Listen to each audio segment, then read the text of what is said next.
والصلاة والسلام على أشرف الأنبياء والمرسلين وعلى آله وصحبه أجمعين. أما بعد فأعوذ بالله السميع العليم من الشيطان الرجيم من همزه ونفخه ونفثه. وأرسلنا الرياح لواقح فأنزلنا من السماء ماء فأسقيناكموه وما أنتم له بخازنين. تمام قسم کی تعریفات اللہ تعالیٰ کے لیے ہیں، اور درود سلام رحمتیں برکتیں جناب محمد الرسول اللہ صلی اللہ علیہ وسلم کے لیے ہے۔ سورۃ الحجر آپ کے سامنے بیان کی جا رہی ہے۔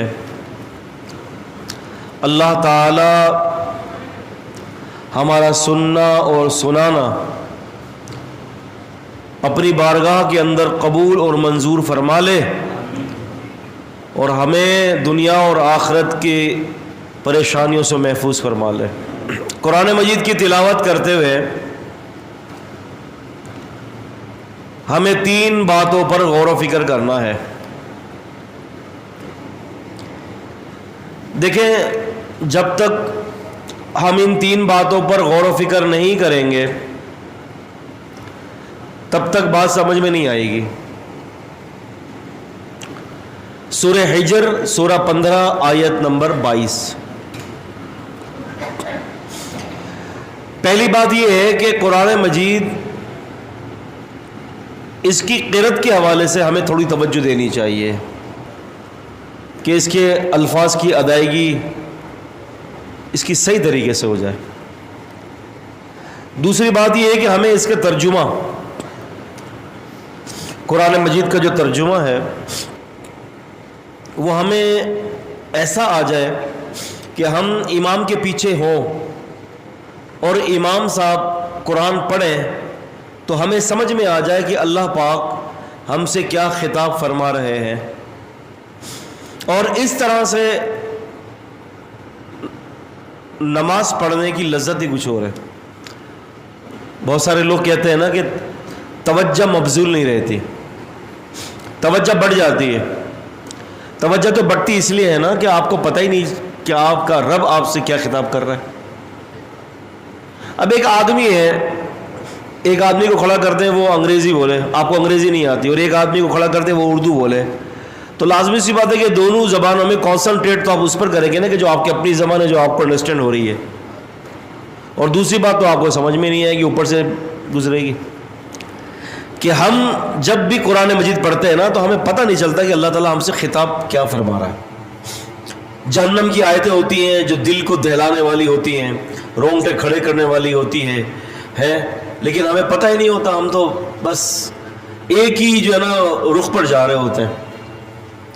خوشخبریوں کی آیتیں ہوتی ہیں، ہمیں پتہ ہی نہیں ہوتا کہ کیا اللہ تعالیٰ ہمیں خوشخبری دے رہا ہے، بلکہ نوافل کے حوالے سے تو صحابہ فرماتے ہیں کہ رسول اللہ صلی اللہ علیہ وسلم جب نماز پڑھتے نا، رات کا قیام کرتے تھے، تو آپ جہنم کی آیت کے جہاں تذکرہ ہوتا وہاں ٹھہر جاتے اور خوب اللہ تعالیٰ سے استعاذہ چاہتے تھے جہنم کی آگ سے، اور جہاں رحمت کی آیت آ جاتی تو آپ اللہ تعالیٰ سے رحمت کا سوال کرتے۔ اب یہ روح ہمارے اندر مفقود ہے، یہ روح ہمارے اندر موجود نہیں ہے۔ اس کی سب سے بڑی وجہ یہ ہے کہ ہمیں قرآن سمجھ میں نہیں آتا، اور میں نے پہلے بھی یہ بات کہی ہے کہ ہندوستان، پاکستان، افغانستان اور بنگلہ دیش کے اندر زیادہ تر فرقوں اور مسلکوں کا وجود ہی اسی لیے ہے کہ یہاں پر لوگ عربی نہیں جانتے۔ ورنہ سعودیہ میں آپ دیکھیں گلی گلی کے اندر کوئی فرقہ آپ کو یا کوئی جو ہے وہ گلی گلی میں کوئی تنظیم نظر نہیں آئے گی، اس لیے کہ وہ لوگ قرآن مجید کو اچھے طریقے سے انڈرسٹینڈ کرتے ہیں۔ تو ہمیں کیا کرنا چاہیے کہ ہمیں قرآن مجید کو سمجھنا چاہیے۔ ہم اپنے چھوٹے بچے کو انگریزی زبان سکھانے کے لیے بھاری بھاری کوچنگ سینٹر میں بٹھا دیتے ہیں، ہے نا بھائی؟ 5,000 روپے بھی فیس دینے کے لیے ہم تیار ہوتے ہیں، ٹھیک ہے نا؟ آپ یہ دیکھیں نا ایس ٹی یہ کیا ہے، بہت صدر کے اندر ایک عیسائیوں کا اسکول ہے، مجھے نام یاد نہیں آ رہا. ہاں تو اب آپ یہ دیکھیں کہ 50-50 ہزار روپے ایڈوانس دیتے ہیں اور 2-2 سال پہلے، بچہ پیدا نہیں ہوا، بچہ ابھی پیدا نہیں ہوا، اس سے پہلے ہی اس کا ایڈمیشن وہاں چڑھا جاتا ہے. مجھے یاد پڑتا ہے، بہت پہلے کی بات ہے، بہت پہلے کی بات ہے کہ میں ڈیفینس کے اندر جو ہے نا ایک جگہ پر جو ہے، بہت پہلے کی بات ہے کہ میں عربی سکھانے کے لیے جا رہا تھا، قرآنک عربک. تو دوست تھے میرے 2 اور مجھ سے پہلے جو ہے نا ایک ٹیچر آتا تھا، وہ عیسائی تھا، اور وہ ان کو جو ہے نا بایولوجی یا کیمسٹری وغیرہ کچھ چیپٹرز پڑھاتا تھا. تو میں نے وہاں پر یہ دیکھا کہ قرآن پڑھانے والے کی اور عربی سکھانے والے کی قدر و قیمت 2 کوڑی کی بھی نہیں تھی. اور وہ عیسائی ٹیچر آتا تھا تو ایسا لگتا تھا کہ پتہ نہیں ان کی کیا بھاگ کھل گئے ہیں یا کیا ہو گیا ہے، کون بچھڑا ہوا مل گیا ان کو، یعنی اس قدر احترام اور اس قدر بچھے جا رہے ہیں. تو میں نے یہ چیز محسوس کی کہ واقعی میں امت مسلمہ کی تباہ کاری کی سب سے بڑی وجہ یہ بھی ہے کہ دین کو اہمیت نہیں ہے. میں ابھی یہی کاشف بھائی سے کہہ رہا تھا کہ کاشف بھائی، جس کو انسان کو جب کسی چیز کی اہمیت نہیں ہوتی نا تو وہ اس کے اوپر پھر وقت نہیں دیتا. انسان کے دل میں جس چیز کی اہمیت ہوتی ہے نا تو اس پر وہ وقت دیتا ہے، اور پھر اس بات کو ٹالنے کے لیے لفظ انشاءاللہ کا استعمال وہ بکثرت کرتا ہے، جبکہ دل کے اندر کیا ہوتا ہے کہ ٹال دوں میں اس کو، اور ڈال دیتا ہے اللہ پر انشاءاللہ. اور یہی وجہ ہے کہ آج انشاءاللہ سے جو ہے ہمارا جو ہے ایک دوسرے کا جو یقین جو ہے نا، لفظ انشاءاللہ جب کوئی مسلمان کہتا ہے تو ہمارے ذہن میں فوراً یہ بات آتی ہے کہ یہ جناب علی چورن دے رہا ہے، یہ منجن بیچ رہا ہے یہاں پر. جبکہ انشاءاللہ کا معاملہ تو یہ کہ جب آپ نے انشاءاللہ کہہ دیا تو اس کا مطلب یہ ہے کہ اب یہ کوئی مہر لگ گئی ہے، یہ اس نے اللہ کو بیچ میں لے آیا ہے، میرا رب چاہے گا انشاءاللہ ہو جائے گا.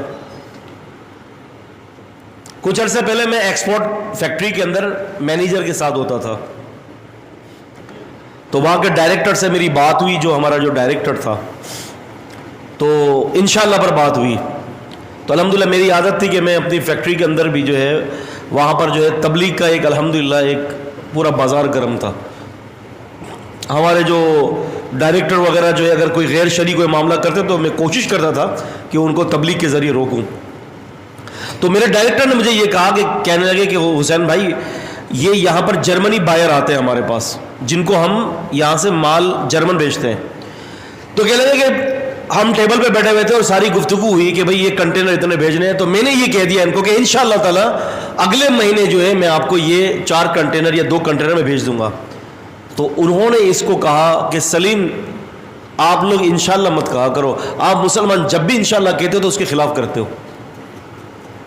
آپ دیکھیں، اندازہ کریں. تو یہ ہمارے لیے کتنی رسوائی کی بات ہے. تو بات یہ کہ جس چیز کے لیے اگر ہم جمع ہیں نا، یہاں پر مقاصد ایک بہت بڑی اہمیت رکھتی ہے. مقصد، نیت، وما امروا الا ليعبدوا الله مخلصین له الدین. حکم یہ دیا گیا ہے کہ اللہ کے دین کو مانتے ہوئے اسی کے لیے دین کو خالص کیا جائے. اخلاص اتنا بڑا عمل ہے عزیز طالب علموں کہ رتی پر بھی نیکی اخلاص کے بلبوتے پر آپ کی مغفرت کروانے کی طاقت رکھتی ہے. نعم ولدی دلیل موجود، میرے پاس دلیل ہے. رسول اللہ فرماتے ہیں، بخاری شریف کی حدیث ہے، ایک آدمی جا رہا تھا راستے میں، خاردار ٹہنی دیکھی، سڑک سے ہٹا دی، کسی کو تکلیف نہ پہنچے. نبی علیہ السلام نے فرمایا یہ بات اللہ کو پسند آ گئی اور اللہ نے اس کے گناہوں کو معاف کر دیا. میں نہیں سمجھتا کہ کوئی اتنی بڑی بھاری بھڑکم نیکی ہے یہ، یا اس کے اندر کوئی بہت بڑی مشقت ہے. اور کرنے والے پوری زندگی کر کر بھی اپنی جان کو اللہ کے لیے دے دیتے ہیں، کٹ جاتی ہے ان کی جان، لیکن اس سے بڑی نیکی تو کوئی بظاہر کوئی ہے ہی نہیں نا، کہ کوئی اپنی جان کو اللہ کے لیے دے کر اس کے راستے میں اپنے آپ کو قربان کر دے، لیکن وہاں اخلاص کا فقدان ہوتا ہے تو وہ نیکی بھی اللہ کے نزدیک جو ہے نا کوئی حیثیت نہیں رکھتی، بلکہ اس کو جہنم میں ڈال دیا جاتا ہے۔ اس میں کوئی دو رائے تو نہیں ہے نا، حدیث موجود ہے۔ تو یہ سارا کچھ گیو اینڈ ٹیک کا جو معاملہ اللہ تعالیٰ کے ساتھ ہے نا، گیو اینڈ ٹیک کا معاملہ، لو اور دو، اس کی مین بنیاد اخلاص ہے۔